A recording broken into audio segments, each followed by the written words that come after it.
안녕하세요. 부자되는 금융이야기 장덕가 팀장입니다. 제가 최근에 고객들하고 상담하면서 저축의 개념을 가지고 계신 분들이 뭐 펀드라든지 여러 가지 투자 상품을 하실 때 그 개념이 정립되지 않아서 어려움들이 있는 것들을 느끼면서 제가 어떻게 보면 기초적인 얘기고 개념적인 얘기일 수 있지만 내가 이런 마인드가 안 돼 있으시면 아무리 좋은 상품이나 좋은 것들을 주변에서 한다고 하더라도 이걸 받아들일 수가 없거든요. 그래서 제가 알고 있는 부분에 대해서 최대한 쉽게 설명을 할 테니까 한번 들어보세요. 우리가 우리가 월급을 받고 나서 이제 수입이 생기시면 그 수입을 가지고 뭐 적금을 하시던 뭐 그냥 보통 통장에 놔두시던 할 거 아니에요? 근데 어찌됐든 우리가 금융이라는 것 자체가 제가 여기도 써놨지만 결국에는 세금자, 돈을 융통, 돈이 왔다 갔다 하는 거잖아요. 여기 초등사회 개념 사전에 아주 쉽게 얘기 나와 있어요. 돈의 흐름. 예. 내가 보통 통장에 그냥 월급 받은 돈이 보통 통장에 놔둬도 되지만, 여기는 수시 입출금을 할 수 있지만, 이자가 없으니까, 예. 뭐, 법적으로는 연에 0.1% 정도 이자가 붙거든요. 그러니까 여기에 돈을 놔두는 것보다는 뭐 다양한 금융기관을 통해서 또 다양한 금융 상품들을 통해서 여기에 놔두는 것보다는 이쪽으로 옮겼을 때 더 이득이 된다라고 판단을 해서 뭐 여러 가지 적금이나 펀드나 부동산이나 각종 것들을 하는 거잖아요.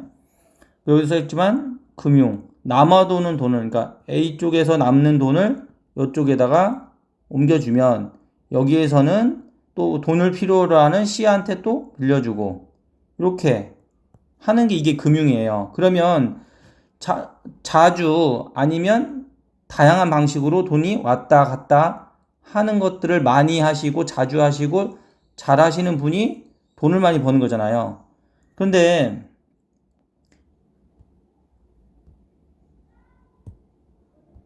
이제 보수적이신 분들 같은 경우는 일단 첫 번째 변화되는 거, 뭐 바꾸는 거, 뭐 변경하거나 바꾸거나 뭐 그런 거 싫어하십니다. 귀찮아하십니다. 두 번째, 돈에 대해서 많은 경험이 없으시다 보니까 관심도 없으세요. 그래서 그리고 또 하나는 돈이 많으신 분이면 많으신 분일수록 관심이 더 많이 갔습니다. 왜냐면 내가 100만 원밖에 없다 돈이. 그럼 여기 뭐 이자 얼마 생기겠어. 그냥 신경 안 씁니다. 근데 내가 만약 1억이 있어. 그럼 아예 뭐 100만 원 있을 때와 같은 그런 생각일까요? 1억 있는데 귀찮아. 그냥 보통 통장에다 1억을 그냥 놔둬 계속. 뭐 10년 동안이든 뭐든 놔둬. 그렇게 생각할까요? 그렇지 않습니다. 똑같은 사람이라도 내가 가진 돈이 많으면요. 또 그거에 맞게 돈의 크기에 맞게 돈의 크기가 커지면 내 생각도 달라질 수 있습니다. 예.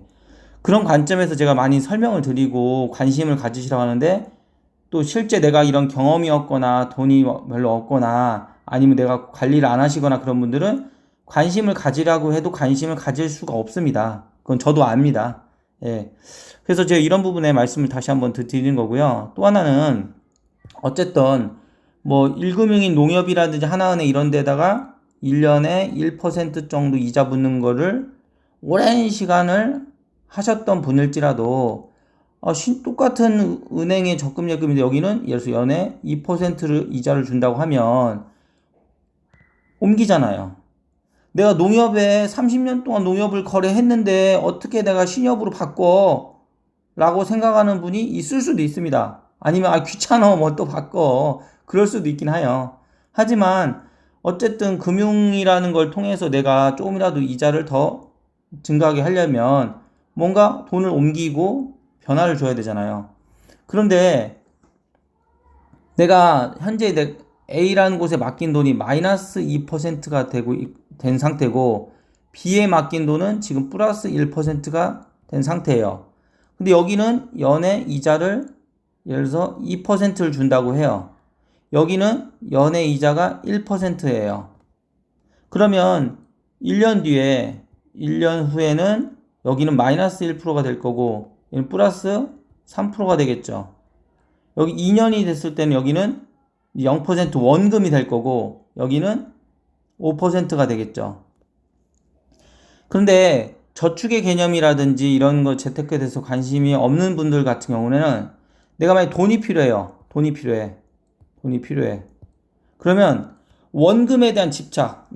왜냐면 이제 지금까지 적금 예금은 원금을 깎아먹을 일이 없거든요. 돈이 필요할 때는 그러면 원금에 대한 집착이 강하신 분들은 어떻게 하실까요? A에 있는 돈을 찾으실까요? 아니면 B에 들어있는 돈을 찾으실까요? 만약에 똑같이 1,000만 원이 들어있다 하고 똑같이 1,000만 원이 들어있어요. 예, 그런데 돈을 찾아야 돼. 돈이 필요해. 그럼 A에 있는 거를 깨서 찾아 써야 될까요? 아니면 B에 있는 걸 찾아서 써야 될까요? 현재 상태는 A는 마이너스 2%예요. 현재. B는 플러스 1%야. 이거 원금 이상이 됐어요. 원금 이상이. 여기는 마이너스야. 그러면 제가 오랜 시간을 보수적인 분들을 많이 상담하다 보면 무조건 원금 안 되면 안 돼. 이거 절대로 안 돼. 왜냐면 사람은 감정이 있거든요. 감정이. 아무리 논리적으로 맞다고 해도 얘기해도 사람은 이성에 의해서 판단하시고 행동하시는 것보다는 특히 여성분들 같은 경우는 남성에 비해서 감정의 영향을 좀 더 받아요. 예, 그래서 논리적으로는 마트 같은 데 가가지고 논리적으로는 A 제품 사야 되는데 막 감정에 호소한다든지 아니면 무슨 상품 조그마한 뭘 붙여주거나 해서 분명히 금전적으로는 이거 사야 되는데 엉뚱하게 다른 거 사기도 합니다.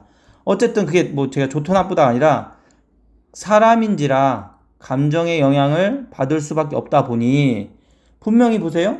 마이너스 2%고 1%야. 이건 지금 당장 찾으면 손실이에요. 근데 1년을 놔두면 여기서는 마이너스 1%. 그 다음에 또 1년을 놔두면 0%예요. 그러면 언젠가 놔두면 원금 되잖아 라고 하시는데 그러면 이걸 찾습니까?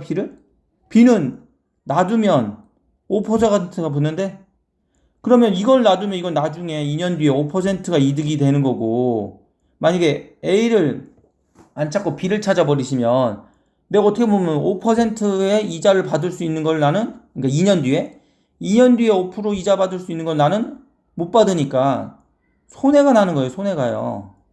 내가 얻을 수 있는 수익이 있는데 내가 수익을 못 받았다 아니면 포기했다. 그건 반대로 얘기하면 손해를 보는 거예요. 제가 좀 더 쉽게 좀 이해하기 쉽게 설명을 드려야 되는데 제가 예를 드는 예화가 지금 쉽지 않을 수는 있는데 어찌됐든 지금 당장 마이너스냐 플러스이냐 막 이거에만 지금 치중하시고 원금이냐 아니냐 막 요거만에 갇히셔가지고 생각이 갇히셔서 좀 넓게 좀 더 다양하게 생각을 못 하실 수도 있어서 제가 그냥 일단 말씀을 드리는 거예요. 뭐냐면 결국에 1% 이자를 받을 수 있는 적금이 있는데 내가 굳이 이거 안 하고 2% 받을 수 있는 적금으로 옮기는 거나 그죠? 결국에 뭐냐면 1% 내한테 더 이득이구나 해가지고 옮기는 거잖아요. 여기 마이너스가 된 상태에서 지금 마이너스가 중요한 게 아니라 이게 과연 1년 뒤, 2년 뒤에, 3년 뒤에 얼마가 될 거냐. 그리고 이거 B는 나중에 얼마가 될 거냐를 비교하셔서 이걸 검토하셔야 되는데 그런 생각과 그런 비교 검토나 이런 것을 할 시간도 없으시기도 하고 그런 걸 하셨다 하더라도 당장 내 눈에 보이는 이 마이너스 2% 이거를 내가 마음에서 이걸 소화를 못하기 때문에 결정을 못 하세요. 예, 어쨌든 자 다음 얘기를 해볼게요. 저도 보험사 설계사이기 때문에 제가 보험이 나쁘다 좋다의 개념보다는 저는 그냥 팩트를 말씀을 드리는 거예요. 왜냐면 많은 분들이 또 보험회사의 상품을 제가 상담해 드리자면 어떻게 보면 이거는 대부분의 보험 설계사들이 얘기해 주지 않는 어떻게 보면 단점인데 저는 그냥 팩트를 말씀드린 거거든요. 내가 10만 원에 만약에 보험료를 냈다고 하면 대부분 분들은 그냥 10만 원의 돈이 다 적립이 된다라고 막연하게 생각할 수 있는데 절대 이렇지 않아요. 10만 원이라는 돈을 내가 매달 내면 여기도 보시면 사업비를 띄고 자금을 운용한다고 돼 있잖아요. 사업비 띄고 뭐냐면 10만 원을 내가 돈을 집어넣으면 매달 10만 원씩 나간다고 하면 이 중에 사업비를 차감하고 해서 보통 8에서 10%, 그러니까 예를 들어서 만 원이라고 예를 들게요. 만 원 빼고 9만 원이 들어가서 이 9만 원에 대해서 이자가 쌓이는 겁니다. 근데 많은 분들이 그렇게 생각을 많이 못 하죠. 네. 보시면 해약 환급금율이라는 게 있어요. 환급률. 해약을 했을 때 받는 환급률. 예. 보세요. 자, 이거 화면이 좀 작아서. 우리 보시면 2년 됐을 때는 매달 돈을 내가 돈을 낸다고 했을 때 내가 매달 이건 34만 원씩 내는 걸 예를 든 건데요. 매달 돈을 낸다고 할 때 2년 됐을 때는 내가 납입한 보험료, 내가 낸 원금, 납입 보험료는 816만 원이에요. 근데 3년이 되면은 내가 납입하는 보험료가 똑같이 800이 아니라 1년을 더 냈으니까 1224만 원이 될 거 아니에요. 이 해약환급금이라고 하는 거는 내가 낸 원금 대비해서의 그 해약했을 때 받는 돈을 해가지고 환급률을 계산하는데 막연하게 그냥 놔두면 더 좋아지겠지라고 하는 게 틀린 얘기는 아닌데 여기 가입하신 지 몇 년, 그러니까 5년 이내 된 것이냐 이럴 때는 봐요. 1년, 2년 됐을 때, 2년 되셨을 때 총 납입한 금액 대비해서 내가 만약에 해약을 했을 때는 118만 원이 손해고요. 원금 대비해서의 손해되는 금액이. 그리고 3년째 됐을 때 해약을 하게 되면 내가 납입한 원금 대비해서 해약 환급금을 빼면 117만 원이 손해예요. 예. 그럼 물론 1년이 지나니까 만 원이 덜 손해잖아요. 예. 그런데 이거는 연봉이 2.5를 가정했을 때예요. 근데 만약 금리가 더 떨어진다. 그럼 어떤 일이 생기냐면 사업비는 똑같이 떼는데 여기서 적립되는 이자가 더 줄어들기 때문에 여기 보세요. 최저보증 가정시죠. 그러니까 이율이 보험사에서 내가 적립된 이율이 떨어진다 그러면 2년 됐을 때는 내가 냈던 보험료 대비해서 해약했을 때 마이너스 130만 원이 손해지만 3년 됐을 때는 내가 낸 돈 대비해서 144만 원이 손해입니다. 제가 이 말씀을 드린 거는 뭐 해약을 하라고 권유하거나 조장하려고 말씀드린 게 아니라 내가 알고 있는 생각이라든지 내가 지금까지 배웠던 거나 이런 것들이 틀릴 수 있다.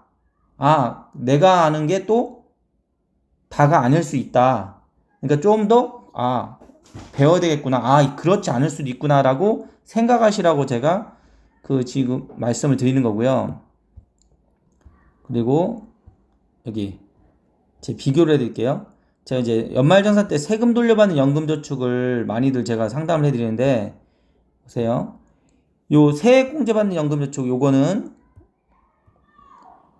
많은 분들은 뭐냐면 생각의 관념이 내가 납입한 원금이 중요하거든요. 내가 납입한 원금을 이걸 기준으로 해서 다 판단하시기 때문에 약간 뭘까 투자적인 부분에 접근하실 때 되게 힘들어요.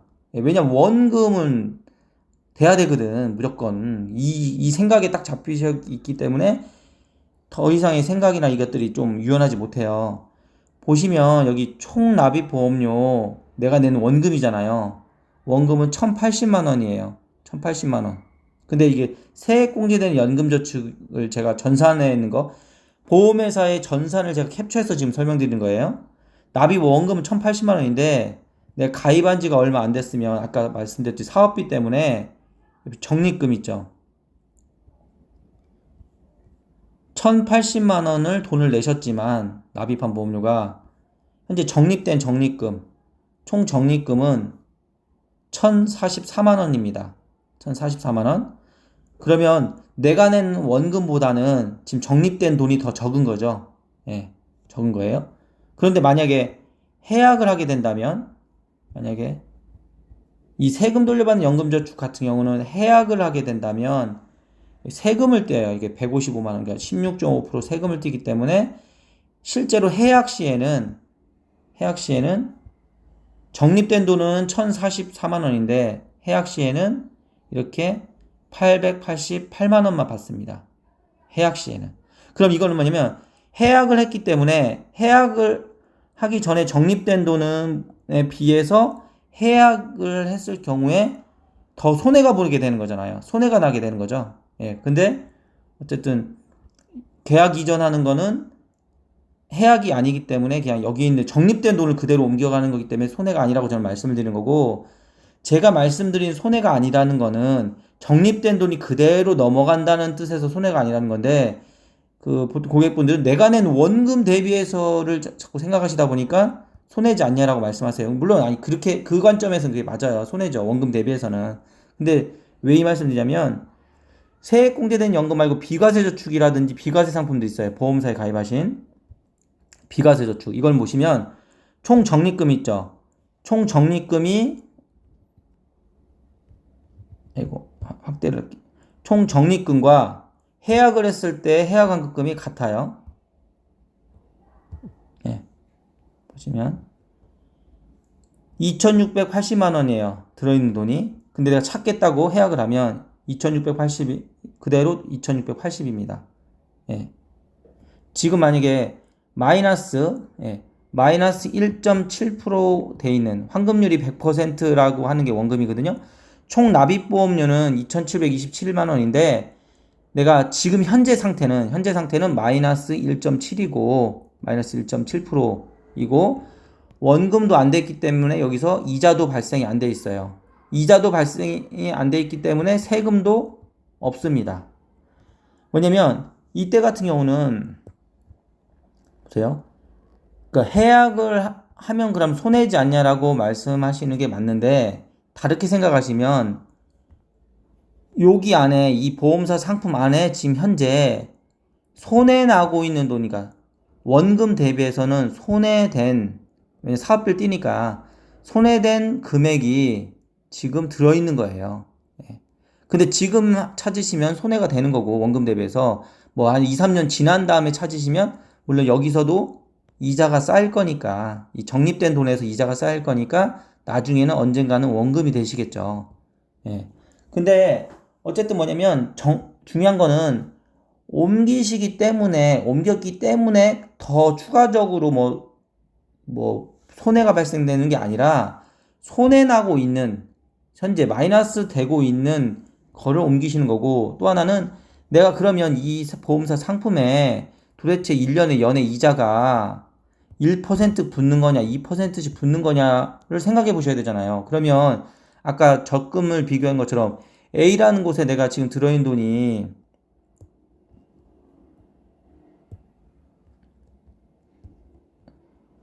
여기 보시면 2,680만 원이 들어있는데, 내가 현재 요 들어있고 요 상품을 내가 지금 현재 요 A라는 곳에 계속 놔뒀을 때는 이자가 1년 후에 2년 후에 얼마가 쌓일 거냐를 콜센터에 전화해서 물어보시던지 비교하시면 돼요.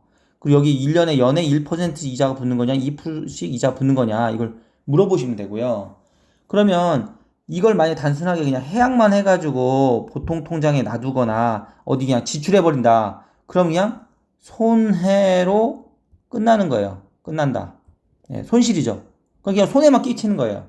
근데 그게 아니라 어떤 컨설팅이라든지 금융이라는 거는, 이제 말 그대로 금융이라는 거는 여기다가 있는 돈을 B로 옮길 거냐 안 옮길 거냐, 또 이 B로 옮기는 게 더 좋겠다라고 판단되면 옮기는 거예요. 이게 옮기고 하면서 나한테 이득을 얻게 하는 활동이 금융 거래거든요. 그럼 내가 만약에 B라는 곳에 내가 A라는 곳에 2,680만 원을 맡겼을 때 이자가 2년 뒤에 3년 뒤에 30만 원이라고 하고, 만약 B라는 곳에 내가 똑같이 2,680을 맡겼을 때 여기는 이자가 2년 뒤에 50만 원을 준다고 하면, 그래도 옛날부터 했었으니까 여기다 계속 놔둬야 되나요? 예? 여기다 계속 옮겨야 되지 않아요? 예. 아까 서두에 말씀드렸듯이 내가 농협을 30년 이용했는데 하나은행을 30년 이용했으니까 그래도 계속 여기다가 연 1% 되는 이자를 받으면서 계속 놔둬야 되나요? 예를 들어서 신협이나 공제회 이런데 한 연 2% 정도 주는 데다가 옮기면 안 되나요? 그럼 큰일 나나요? 잘못된 건가요? 그걸 말씀드리는 거예요. 뭐냐면 고객님께서 지금 들어있는 돈이 만약에 요 2680만 원이 적립금이 2680인데 만약에 해약을 했을 때는 여기서 세금을 더 떼가지고 만약에 2500이 된다. 그러면 해약으로 인한 손실이 더 커지니까 그게 더 주저될 수 있지만 어쨌든 고객님이 내신 총납입 보험료 2727만 원. 여기서 이자가 쌓이시는 게 아니고요. 적립된 돈, 지금 현재 적립되어 있는 돈 2680만 원. 여기서 이자를 붙여준 겁니다. 보험사는. 그럼 결국에는 뭐냐면 이 돈을 여기에다가 놔둘 거냐, 유지시킬 때 나한테 이득이냐, 차라리 다른 곳으로 이동하는 게 나한테 더 이득이 되는 거냐라고 논리적으로, 계산적으로 생각해 보실 필요는 있잖아요. 물론 나는 그냥 귀찮고 싫고 그래서 그냥 놔둘 거야 라고 하면 어쩔 수 없어요. 근데 하지만 무조건 뭐냐면 무조건 해약은 잘못된 것이다 라고 하는 것도 틀린 얘기고요. 그렇다고 해약을 하라는 것 무조건 해야 된다는 건 아닙니다. 다만 내가 가지고 있는 돈들을 예? 내가 지금 가입하고 있는 은행에 예금 적금이나 펀드나 ELS나 주식이나 교직원공제 장기저축급여나 보험사 저축이나 변액이나 아니 부동산 아파트가 A가 B 있고 B가 있고 C가 있는데 A는 아파트 가격이 자꾸 올라가 C는 가격이 안 올라가. 이건 가격이 자꾸 올라가. 그럼 집을 어떤 걸 정리해야 되겠어? 이걸 정리해야 되지 않아요? 예. 예. 그리고 다른 데 옮겨야 되지 않아요? 부동산도? 예. 내가 15년 동안 살고 있는 집이 있어. 너무 정들었어. 근데 집값은 안 올라가. 근데 다른 지역의 아파트는 올라가. 그럼 이제 제기는 금전적 이득이라는 걸 생각했을 때 집도 꼭 내가 여기서 이사는 안 하더라도 그러면 다른 집도 하나를 더 산다든지 경제적인 이득되는 부분에 좀 생각을 할 필요가 있잖아요. 그것처럼 가입하고 계신 적금이든 보험이든 펀드든 뭐든 아니면 교직원 공제든 내가 지금까지 했으니까 지금까지 해왔던 방식이니까 그냥 놔둘래 라고 할 수 있어요. 근데 조금 계산해 보실 필요가 있고요. 또 저축이 아니라 투자 개념으로 이 투자 개념이라고 하는 게 막연하게 그냥 높은 수익을 내라라는 것만 얘기하는 게 아니에요. 투자 개념이라는 게 내가 향후에 이득이 되는 거냐, 이득이 되지 않는 거냐 그거요. 현재 마이너스가 되고 있고 플러스가 되고 있고 그게 중요한 게 아니라 마이너스가 되고 있는 거라도 만약에 이게 가치가 없다면 2, 3년 뒤에 값어치가 없다면 정리하고 옮기는 게 맞는 거거든요. 근데 이제 저축의 개념에서는 보수적인 개념에서는 절대로 안 되죠. 절대로. 예. 그럼 똑같이 2년이 지났을 때, 3년이 지났을 때 어떤 게 더 내한테 이득이 될 거냐를 계산해서 지금 현재 이것이 나빠서가 아니라 예, 나한테 이득되는 쪽으로 생각하고 행동하고 결정하는 게 이게 투자 마인드라고 저는 생각을 해서 오늘 장황하게 설명을 드렸습니다. 이상 마치겠습니다.